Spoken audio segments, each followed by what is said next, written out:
This is Jared Vanderaa, and you are listening to the BBYK podcast.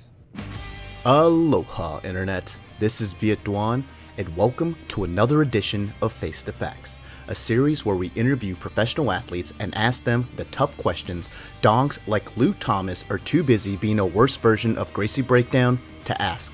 Now, some people ask us, does drinking beer negate my gains at the gym? No. Our advice to you? Drink beer, lift harder, be happy. This is Face to Facts, and we take pride in promoting true investigative podcasting. We ask the hard-hitting questions like, what would you name your boat? We know our tenaciousness might scare off some people, which is why we respect anyone that comes onto our show to chat with us. Which brings us to this episode's guest, undefeated heavyweight Kyle Vanderaa. We talked to him about his love of fighting, his LFA title match, and Jean Claude Van Damme. He was a super chill guy. Enjoy. Okay, interesting. How'd you end up at a bowling alley? Well, the casino, I'm at the Fire Lake Arena, and the only place for food that's decent is a Subway that's in the bowling alley, and it's the PBA bowling tournament. All right. Fair enough. We are joined by undefeated heavyweight Jared Vanderaa. Thank you so much for coming on the show, my friend. You're welcome. I'm glad to be on. I know you must be, I guess, weigh-ins for you, were they this morning?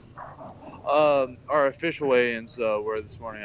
We have the televised ones in about 3. So everything is square away then, the fight is on. Yes. Me and Richard both weighed in. We both made weight. Weight-wise, basically a pound difference. Oh, okay. Well, fair enough. How are you feeling right now? Oh, I'm feeling great. Energy's there, cardio. I'm solid. Awesome.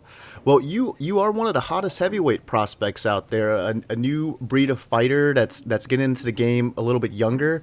As your nickname suggests, the Mountain, you're a pretty big guy. Yeah. I feel like most athletic guys your size, they kind of double down in other sports. They usually play football or something like that, and maybe they cross over to MMA a little bit later. I think as the sport gets more popular, more athletes like you will get in at a younger age. Now, I know you wrestled in high school, but when did you officially start training in martial arts? Literally 2 months after wrestling season was over. I dislocated my shoulder, so I took literally 2 months to have that healed. Walked into the gym, and I'm like, I want to fight. Signed up, and then I started training that day, or the following day. Okay, and so you just never looked back, kept pursuing it. Yeah, no, I walked in at 17, and because, being 17, I still had to have my mother sign off the waiver. People thought, just because of my height, that they thought I was a grown man, and they're like, oh, is there something wrong with him? And then my coaches went up to people like, no, he's 17 years old, and people were like, oh, crap. When did you start thinking that this is something that you would do for a living? Because I could understand maybe getting in there, getting the itch.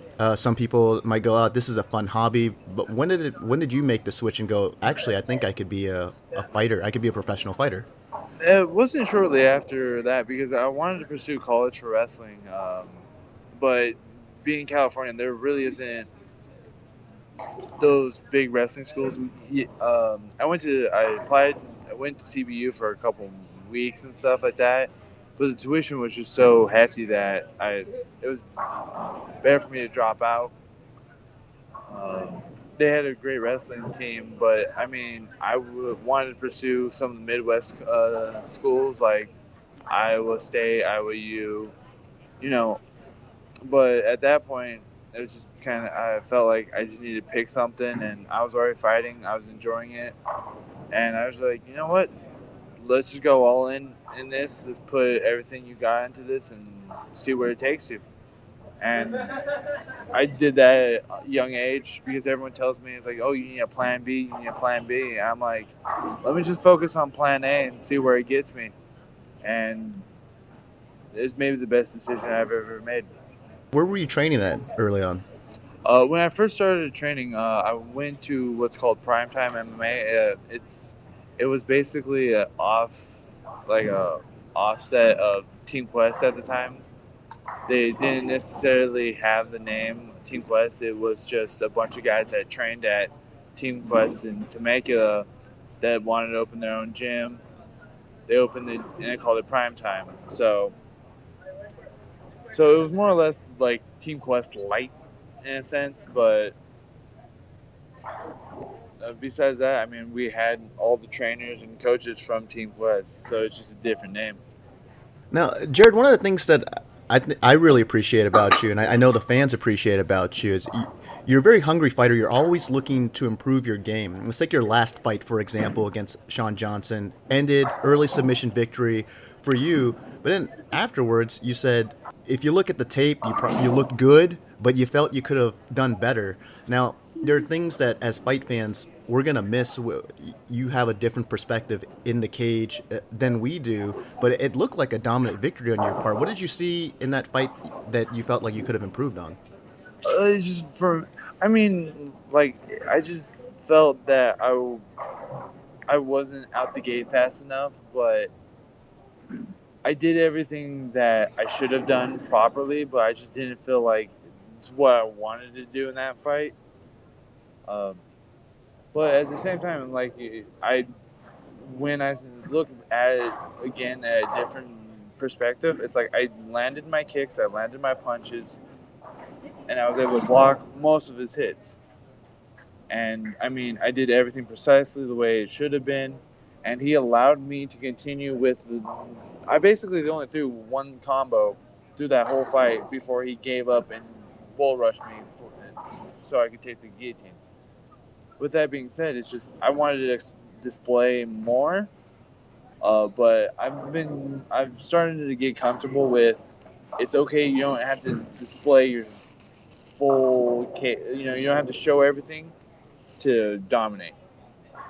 And like with my upcoming fight, I'm not going to try to do everything I know just to look good on film. I'm here to win. So I did change my mindset, a little bit since I said that, and I know it was recently, but a lot of my teammates kind of pushed me to start thinking it's like, hey, you need to win. Don't worry what's necessarily on film. Now, don't get me wrong. I don't want to be throwing just crazy haymakers, dropping my chin, dropping my hands, and getting a lucky strike in either. I'm here to fight professionally, keep my strikes crisp and clean, keep my head movement flowing. I need to still do what I've been taught, but I just don't need to worry about too much as if it's a flashy show in a sense.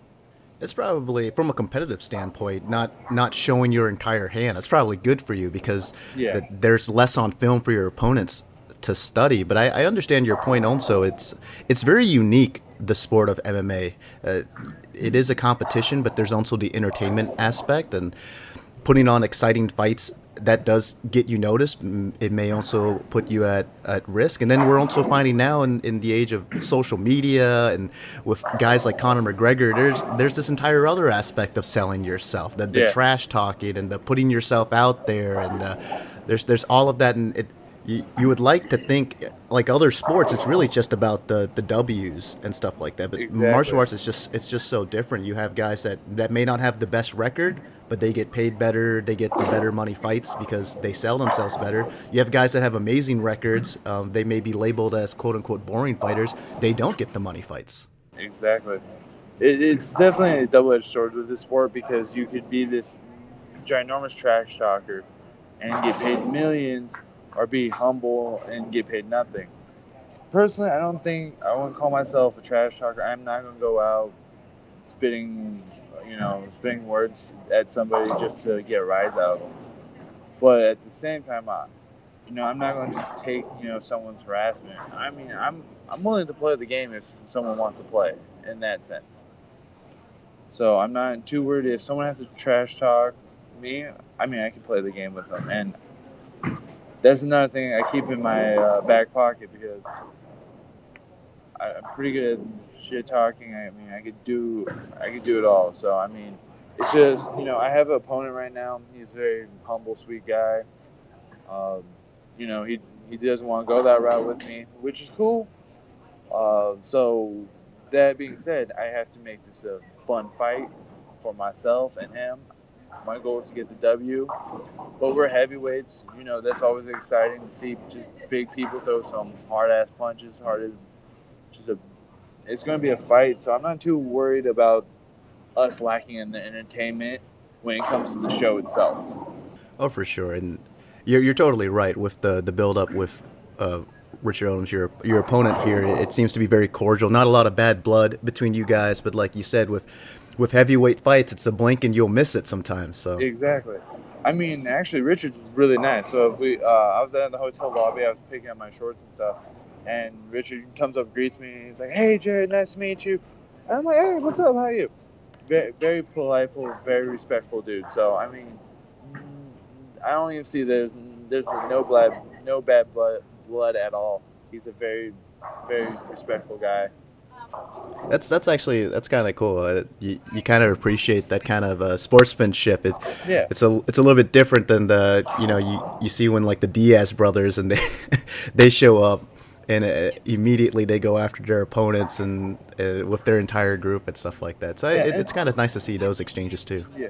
No, it definitely is. And just, Diaz brothers have a different game. But, the thing about, like, Diaz and Connor and all that stuff, it's like, they are, like, that's just their persona of who they are. And it's not like a gimmick or anything. It's who they actually are. They are just people that like to talk trash. I'm pretty sure they've been humbled. They've been put in their place in the gym and stuff, but they just like to talk trash. And that's what makes them money. For me, I'm not gonna go out my way to trash talk, but there's other ways that I get rouses out of people, and I'm not trying to, but I do it. One, I have height. Second, I'm heavily influenced by the occult. I have a pentagram on my neck. I'm working on getting an inverted pentagram on the left side of my neck. So people know me, and they're like, "Oh my God, this guy, he worships Satan," and I get all that stuff too, without necessarily it being fully true. Um, so I mean, I have my own ways of like getting noticed without necessarily being so boisterous about it. I see. Let's I mean that's very interesting. Let's unpack that a little bit. Thank you. So you say people have accused you of worshiping Satan. That's not necessarily true. What's the official stance here? Um, More or less, I don't really have a label, so I just tell people I'm agnostic. It's simple to say. It's easy. And I have a pentagram on the right side, and I'm trying to get a left pentagram on the left side. Now, there is a reason why I have them symbolized on the left and right side, because the left side is known as the left-hand path. It's always known as the dark evil side, and then the regular pentagram represents the right-hand side, which is good communion with people, God, and so forth. So having them on, it's just kind of like a very extreme view of the yin and the yang, in a more subtle sense. But I mean, I don't worship Satan. Now, there's a lot of misunderstandings with, let's say, the Church of Satan and being called a Satanist. Though I do have a lot of views of them, I don't consider myself an actual Satanist. Most Satanists are actually just overglorified atheists. So, I mean, there's a lot of misrepresentation of the cult due to churches, media, and, just small stuff like that gives, them a bad name. But, it's just, once you kind of label yourself out there, you kind of just got to take the flack with people. And hopefully people are willing to listen and understand your side of the story without condemning you for no other reason than a tattoo on your neck. If you ever listen to your interviews, you come across as a very intelligent guy. You talk about your fights. A lot of young guys, when they start having success early on, maybe it gets to their head a little bit. But I know for you, you said things like success doesn't come with these like drastic changes. It comes with these incremental improvements, fine tuning your game, and so you're always looking for ways to become a better fighter. Now you've been on record. You said you don't like padding your record. You've been offered easier fights in the past, and you didn't necessarily want to take on those fights. Do you think that that's strategically beneficial for you as far as where you want to go with your career? Yes and no.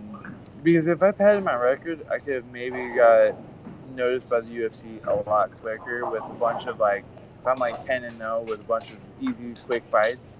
But I mean, I do have a sense of pride. I want to work on it.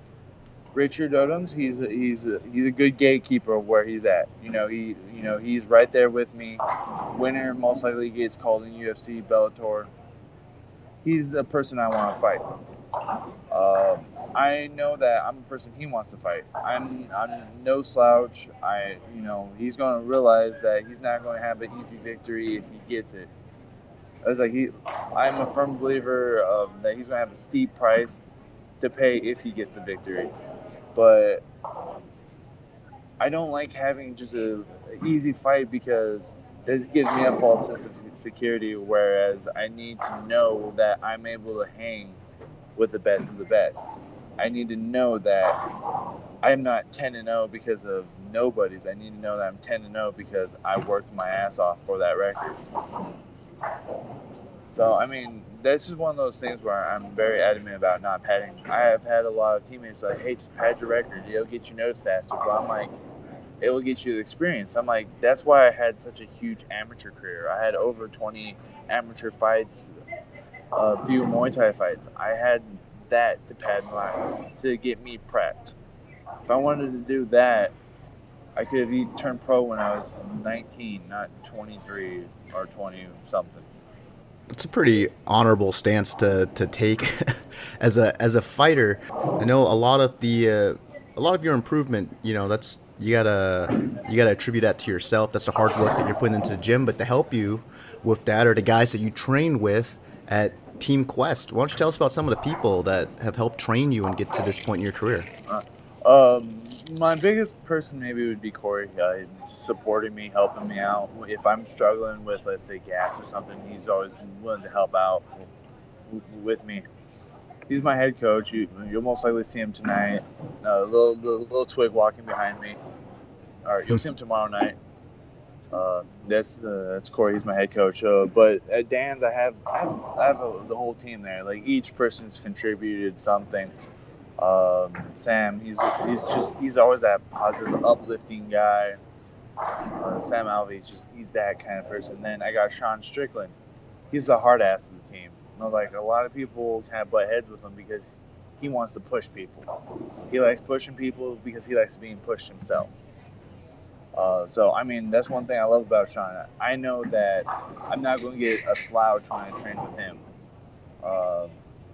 Tom Galicchio, he's always helping me on the ground. He's another person very similar to Sam, just an overall good person. Then I mean, you can't take away from any of my coaches that work each person. Gustavo, boxing coach, making sure I work my footwork. Pancho, just beating me senseless with his jiu-jitsu. Isaiah critiquing my Muay Thai. And then Dan just telling me that I need to get better all the time. And I was like, every time I train, I mean, I feel like I'm doing good. And Dan's like, you can do it better. Hurry up, move faster. And you're just like, okay, I'll do it. So, I mean, like the whole team, it's a family. They're willing to help me out. They're always not afraid to tell me how I'm doing. They definitely keep me humble. And I had no complaints about any of them. Well, that's good. It's definitely good to have a strong support group like that pushing you forward. Let's talk about your fight real quick. You'll be competing for the heavyweight title at LFA 15 in Shawnee, Oklahoma. Your opponent, Richard Odoms, is a veteran of the sport. He's amassed a record of 12-3. What did you have to prepare for going against a guy like Odoms? Just do my thing. I mean, like everyone talks about him being a veteran in the sport. He's not my first vet in the sport. I mean, I had Michelle Clark in it. I took that fight on 24-hour notice. But I mean, I just train hard. I mean, I do look at things that like, hey, I can maybe do this to him, maybe do that to him. But in the end, I have I have a certain way I like to fight. Instead of worrying about, oh, he's going to do this, like, well, before he does that, let me do this first. Let me beat him down with this. Let me throw that at him. It's like, let me grab the kitchen sink, beat him with that a few times, and then call it a day.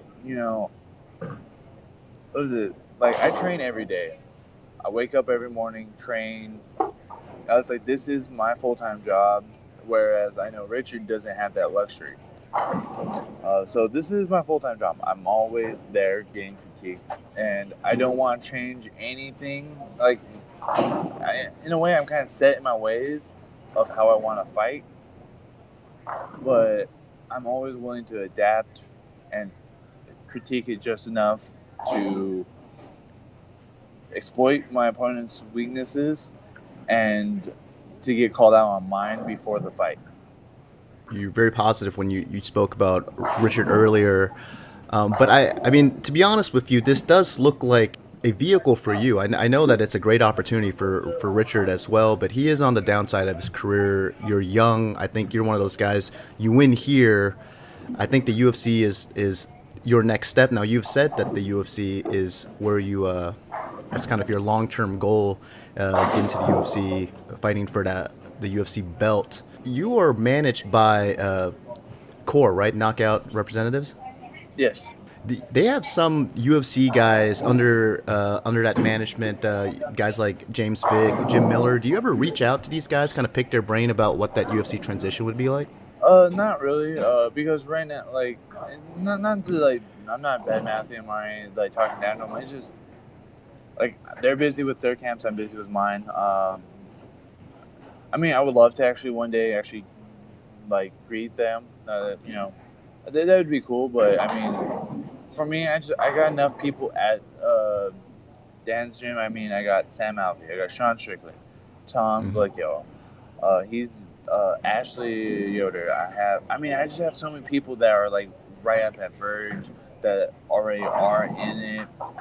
That doesn't like I'm not like wary of the idea. They are all willing to tell me straight up how they felt and all that stuff. So I mean, I'm definitely in good company with this group of people.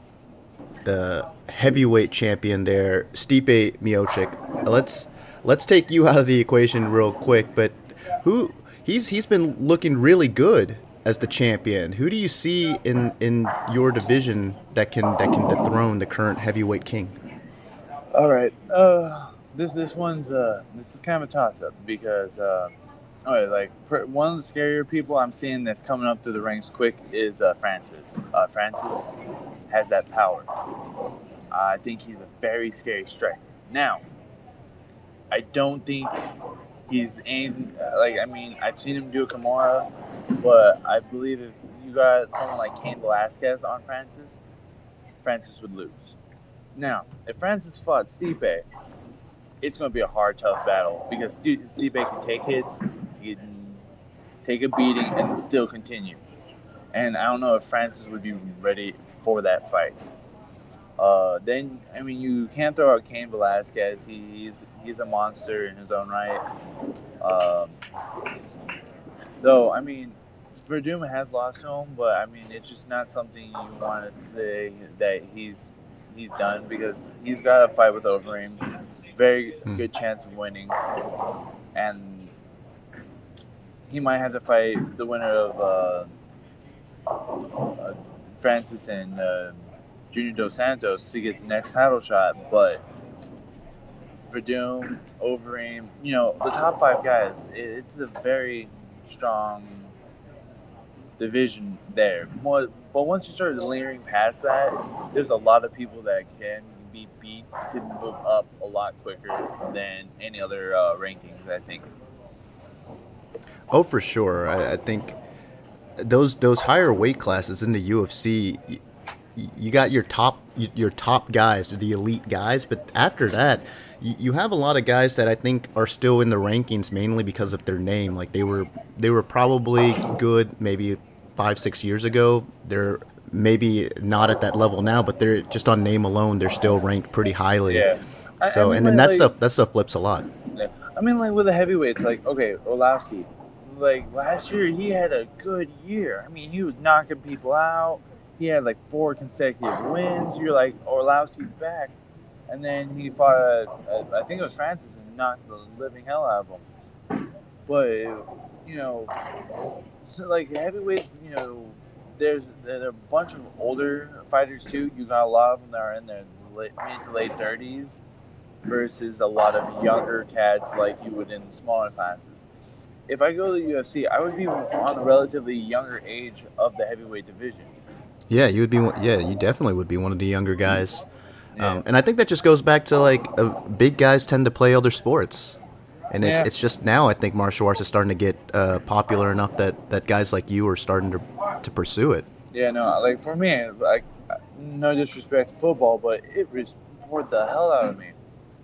I mean, the only other sport I would have saw myself doing would have been soccer.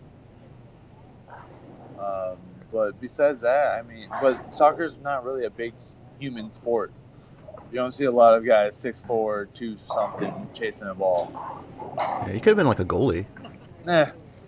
I was like, I can't jump. I was like, this is the reason why I'm not in the NBA either. Just use your reach. It's long arms.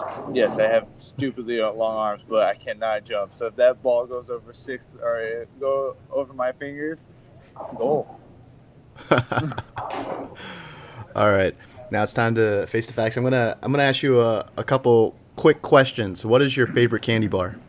Reese's Pieces. All right. Now this has been like a favorite question of mine. I like to ask a lot of fighters this, but who would win in a fight, a grizzly bear or a Siberian tiger? Depends on where. If the bear was in the tiger's territory, the tiger. In the forest, bear. It's interesting. What if it was just like a cage match, neutral territory? Bear. All You got right. weight, lays on them. Now, I just want to point out, a Siberian tiger actually weighs about the same as a grizzly bear, but the bear is just like wider. I think it would have more leverage. Yeah, that's what I'm thinking too. It's kind of like it's just like having like a fat kid that like weighs like 100 pounds versus the skinny kid that weighs 100 pounds. That fat kid falls on the skinny kid. The skinny kid ain't moving anywhere. Yeah. I'm going to hell for that analogy. What is your favorite TV show? TV show. Not a big TV person, but the last show I really got into was Lucifer.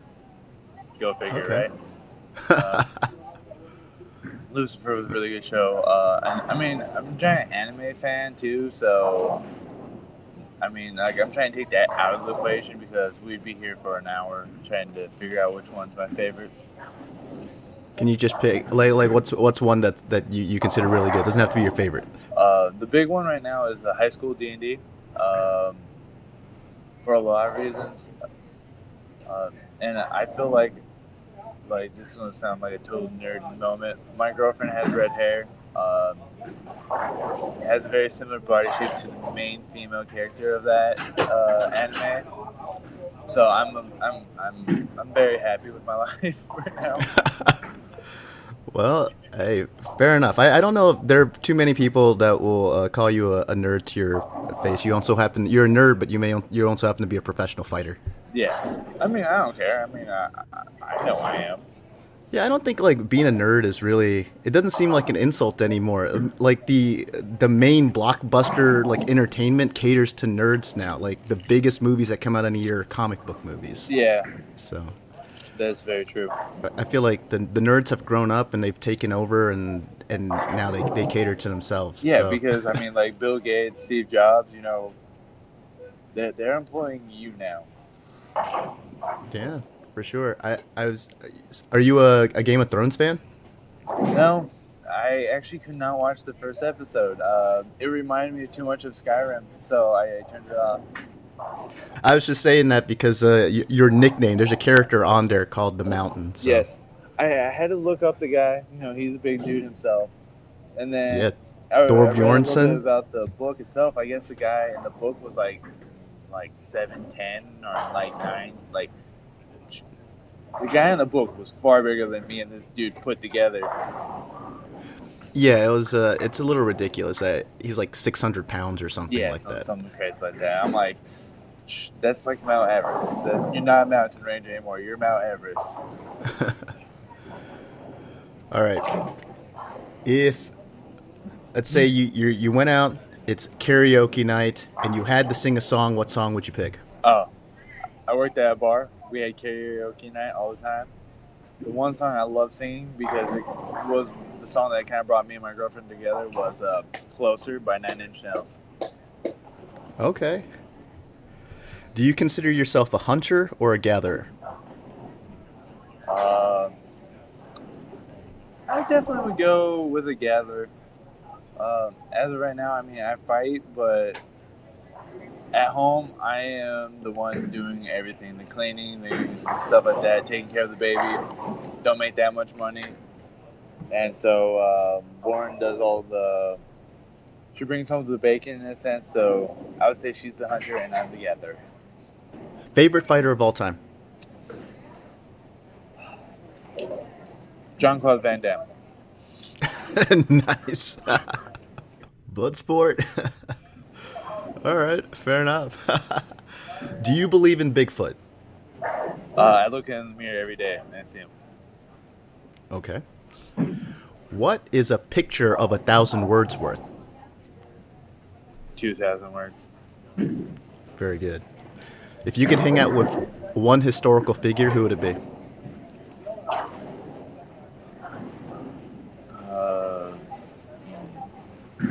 You asked like a really tough, difficult question. We'll go recent history. World War II. General. Is it Putnam? Putnam? Pan. General Pan. All right, yeah, badass. Exactly. Cool. Why do you think tennis balls are fuzzy? Because we have a fuzzy pair of ourselves. I think it's probably for like the dogs, so they can grip on it. Maybe. I don't know. No, I think it's actually like it changes like the wind speed, so it bounces differently. But would crosses still work against Jewish vampires? Maybe, but I think the Star of David might get them scared. I like it. Now, if a movie was made about your life, who would you choose to play the character of you? I get told that Tom Hardy I look like Tom Hardy, so I'll go with him.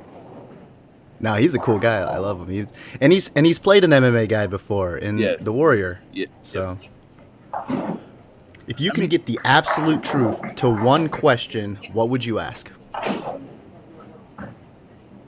I really don't know.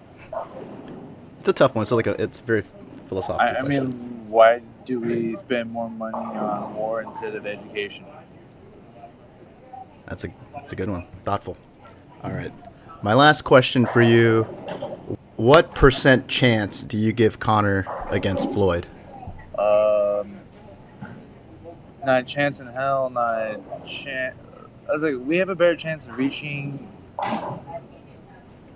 the sun before Conor has a chance of beating Mayweather. 0% chance, huh? Yeah. You're not even gonna give him like that puncher's chance, like he might be able to catch him? No. Okay, you don't go in a boxing and what is it? I dare every MMA fighter to go to a boxing gym and box the best guy at their weight, and then tell me, oh, Mayweather has a chance, or Conor has a chance. You'll get your ass whipped. Oh, the boxing is a great sport for MMA, but MMA fighters don't just do boxing. So it's a fool's bet if you're thinking McGregor's gonna win. Yeah, I think it captures the public imagination because there is some crossover between MMA and boxing, but you're totally right. Like, no one in MMA would ever fight like a boxer because you have to worry about kicks and takedowns. Exactly. So, like, you're just fighting completely differently. I mean, I think it's just fair to say, like, if Floyd came into the MMA world, I mean, Conor, we'd be giving Floyd 0% chance too. You know, actually, I would have a higher chance of Mayweather beating McGregor in an MMA fight than McGregor beating Floyd in a boxing match. Really? Why is that? Because Mayweather is predominantly a stand-up fighter. And all more or less Mayweather has to do is learn how to block kicks. He doesn't have to worry about his punching game. He has that solid. You won't really ever see McGregor do a double leg or hip toss or try to go for a Kimura or something. That's true. That's an interesting take. I think most of the fighters that I've spoken to, I don't know. I feel like in a very odd way, Conor versus Floyd is a little bit MMA versus boxing, even though I don't think that's necessarily true. But I think that, like, it's taken on that narrative. So I feel like maybe there are some martial artists that feel compelled to defend Conor and definitely go. You know, if Floyd came into our world, it would be a completely different story. And I think it's like they want to defend the integrity of the sport. So I mean, that's definitely a different perspective to take. I don't know. It would be interesting. It would be really interesting to see some, like, a really high level boxer. He's obviously too old now to really come over and make the transition, but man, some of those young, really high level boxers, to see them come over and learn a couple skills and see how well they do in mixed martial arts, that'd be really interesting. Yes, it would. All right, we're gonna wrap this up, guys. You're gonna want to check this out. June 30th, LFA 15, featuring my man here, Jared Vanderaa versus Richard Odoms in Shawnee, Oklahoma, live on Access TV. Jared, like I said earlier, you represent this new breed of fighter. I know you're going to accomplish great things in that division. Good luck in your next fight, and thanks for coming on the show, my friend. Thank you for having me on the show. Thank you for the positivity, and have a great day. We want to thank Jared once again for coming on the show. He was a super cool guy, and we wish him all the best. I know we're going to be hearing a lot more about that talented heavyweight in the future. You guys can check out his fight against Richard Odoms at LFA 15 live on Access TV at 9/8 Central. Also, don't forget to follow my man Jared on Twitter at Jared Vanderaa. All is quiet on the UFC front this weekend, but they will be picking it back up starting July 7th with that tough finale, and we'll be here covering it. Guys, we have a lot of great things coming up on the site, including the new Hot Takes and Rattling the Cage from one Matt Alexander, so keep an eye out for that one. The man knows to fight game, and he's also hilarious. You'll want to follow him on Twitter at BroBazGuy. If you're a DFS player and you like winning money, you are in luck.